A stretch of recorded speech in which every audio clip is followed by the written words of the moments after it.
बहुत धन्यवाद, आभार कि आपने मुझे बजट पर चर्चा पे बोलने का अवसर दिया। माननीय सभापति महोदय, जो यह बजट दिया कुमारी जी द्वारा पेश नहीं किया गया बल्कि उनके द्वारा तो मात्र पढ़ाया गया बजट है, क्योंकि जब दिया कुमारी जी बजट पढ़ रही थी न तो उनके चेहरे पे कोई खुशी थी, न उनके चेहरे पे मुस्कान थी और ना ही उनके अंदर ये आत्मविश्वास था कि वो राज्य सरकार का वित्त मंत्री के रूप में बजट पेश कर रही है, क्योंकि उनको तो मात्र बजट पढ़वाया गया है। आज इस बजट के अंदर घोषणाओं के शब्द से ज़्यादा प्रस्तावित शब्द इसमें ज़्यादा हैं और वो ज़्यादा विकास के कार्य है जिसमें पूर्ववर्ती कांग्रेस की सरकार ने उन कार्यों को या तो घोषणा की या उनके लिए बजट स्वीकृत किया, उनको तोड़ मरोड़ कर इस बजट में पेश करने का काम इस भारतीय जनता पार्टी की सरकार ने किया है। हम पिछले 3 दिनों से पक्ष व विपक्ष के इस बजट से बहस के अंदर चर्चा सुन रहे हैं और माननीय सत्ता पक्ष के सदस्यों के द्वारा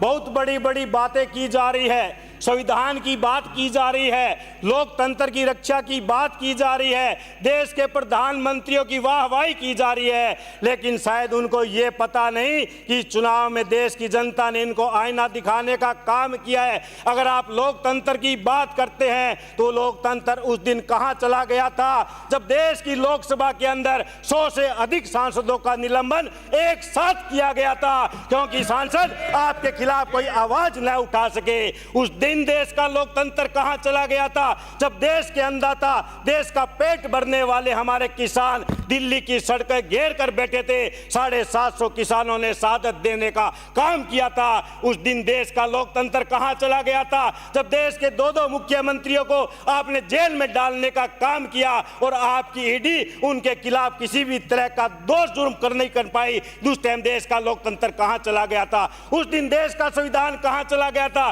जो हमारे देश का नाम रोशन करने वाली हमारी बहन बेटियां दिल्ली की सड़कों पर बैठकर आपके भाजपा के सांसद के खिलाफ जब आवाज उठा रही थी, उस दिन आपका लोकतंत्र कहां चला गया था? उस दिन देश का लोकतंत्र कहां चला गया था जब चंडीगढ़ में मेयर का चुनाव हो रहा था? उस दिन लोकतंत्र कहां चला गया? उस दिन लोकतंत्र कहां चला गया जब कोटा के अंदर शांतिपूर्ण धरना प्रदर्शन किया जा रहा था, देश की हमारे राजस्थान की जनता की आवाज को उठाया जा रहा था? आपके ही द्वारा विधायकों के ऊपर, नेता प्रतिपक्ष के ऊपर, अध्यक्ष के खिलाफ मुकदमे करवाए गए, तब लोकतंत्र कहां चला गया था? उस दिन लोकतंत्र कहां चला गया था जब 8 जुलाई को पूरे राजस्थान की जनता ने लोकतंत्र का वो काला दिन देखा कि पार्षदों को नगर पालिका में बिठा के रखा और आपने चुनाव करवाने का काम नहीं किया? उस दिन लोकतंत्र कहां चला गया था? मैं पूछना चाहता हूं, उस दिन लोकतंत्र कहां चला गया जब ईडी सीबीआई के माध्यम से कोई भी व्यक्ति, कोई भी नेता, कोई भी पत्रकार, कोई भी साहित्यकार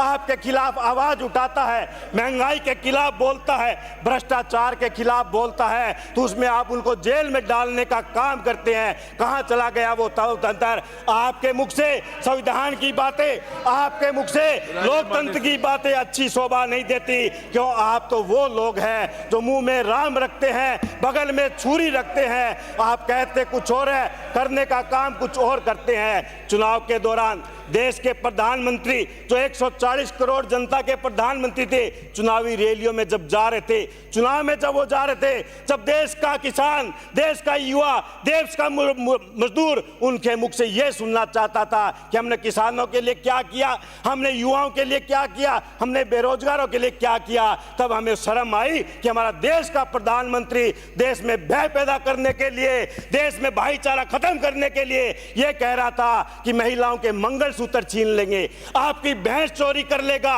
हिंदू मुस्लिम के नाम पर पूरे देश में भय पैदा किया जा रहा था। उस दिन पूरे देश की जनता शर्मसार हुई और आप लोग तो जो राम का नाम लेते हैं, राम की बड़ी बड़ी बातें करते हैं। अयोध्या चुनाव क्या आपने हारा? यूपी की सीटें आपने क्या गंवाई? आपके नेता प्रधानमंत्री जी ने राम का शब्द का नाम लेना ही छोड़ दिया और उन्हें दूसरी दिन जय जगन्नाथ कहना शुरू कर दिया, क्योंकि उड़ीसा से आपको सीटें मिली थी और उसका आईना दिया, देश की जनता ने आपको दिखाया धार्मिक जगह पे जो आपने धर्म का, हिंदू धर्म का, जाति का आपने जो राजनीतिक एजेंडा इस बार देश में बनाया है, उस धर्म के नाम पर, जाति के नाम पर जो आप वोट लेना चाहते थे, इस बार देश की जनता जाग चुकी है, देश का युवा जागरूक हो चुका है और आपको आईना दिखाने का काम किया कि मात्र 240 सीटों पर समेटने का काम किया। वो भी सीटें आपने ज्यादातर गड़बड़ी करके जीतने का काम किया और जो 14 उपचुनाव हुए उसमें आप सबने देखा भारतीय जनता पार्टी को मात्र 2 सीटें मिली।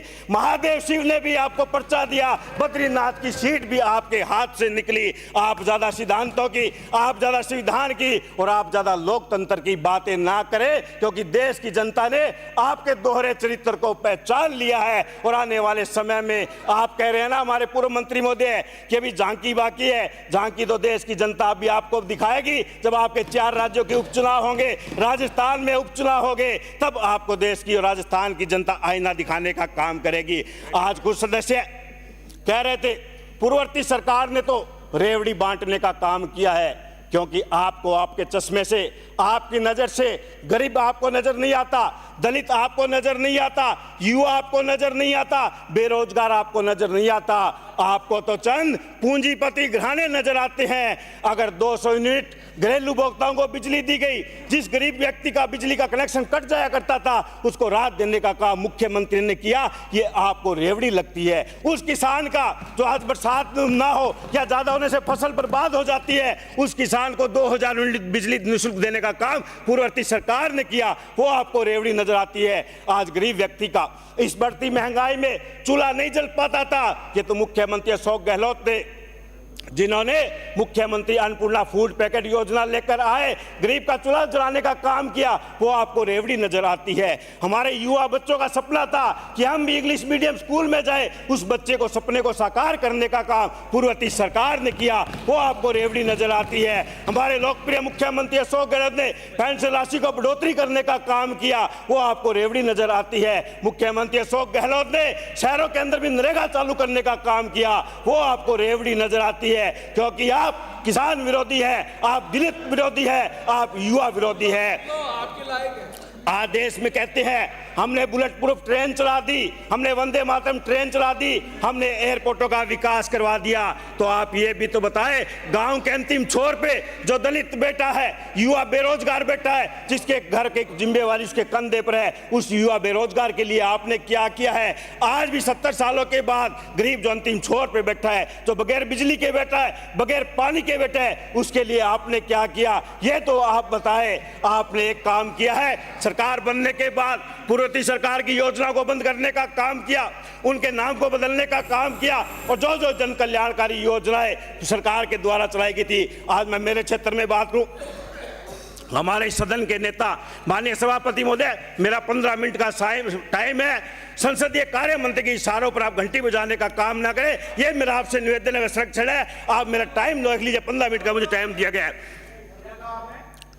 मैंने जो सही कहा, लगातार हम देख रहे हैं बजट पे बोलो, बजट पे बोलो, ज्यादा बोलने की जरूरत नहीं है। टाइम है 15 मिनट का टाइम मुझे दिया गया है, मैं 15 मिनट बोलूंगा, पूरा बोलूंगा। आप चुप रहिए, बजट पे एक लाइन बोल के बता दो, एक लाइन बजट पे एक लाइन बता दो। आप चुप रहिए, आपको ज्ञान देने की जरूरत नहीं है। आप नीचे बैठिए, नीचे बैठिए। माननीय मंत्री महोदय जो भी कहेंगे मुझे सभापति कहेंगे, आप नहीं कह सकते। आप बैठिए नीचे।